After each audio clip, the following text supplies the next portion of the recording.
নমস্কার বন্ধুরা, দাদা এবং ভাইয়েরা। আমি এক দেশি ব্লাড বেঙ্গল ছাগল খামারি। আমি ছাগল বেশিরভাগই চড়িয়ে খাওয়াই। এখন বর্ষার দিন, চারপাশে জল আর কাদা।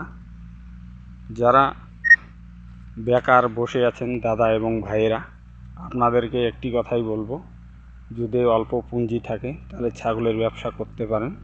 প্রথমে 5 পিস বা 10 পিস মা ছাগল দিয়ে, একটি পাঠা ছাগল দিয়ে শুরু করুন। দেখবেন 2-2.5 বছরের মধ্যে আপনার ভালো লাভবান হবেন। কেন একটি ছাগল থেকে 2টি করে দেশি ব্লাড বেঙ্গল বাচ্চা দেয়।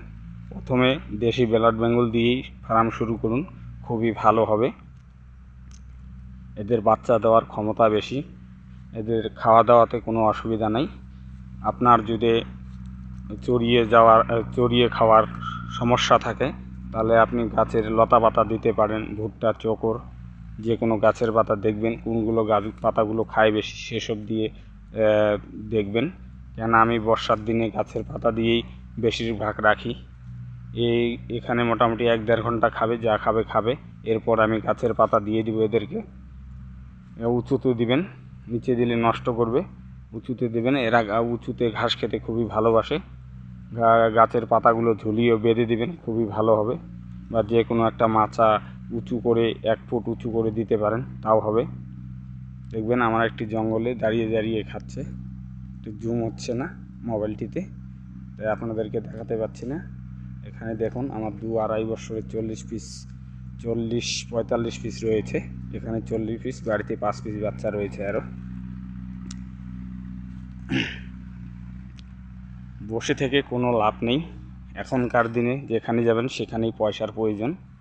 এর জন্য বসে থেকে কোনো লাভ নেই। আপনি যদি 5 বা 10 পিস দিয়ে শুরু করেন, প্রথমে অল্প দিয়ে শুরু করেন, সেটাই ভালো হবে।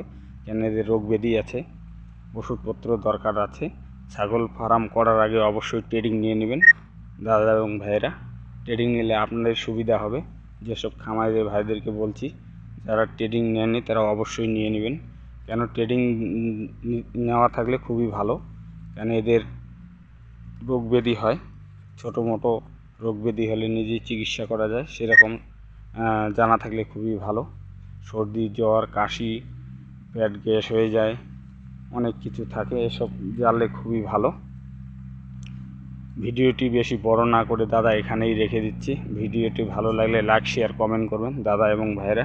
নমস্কার, রাখছি। সবাই ভালো থাকবেন।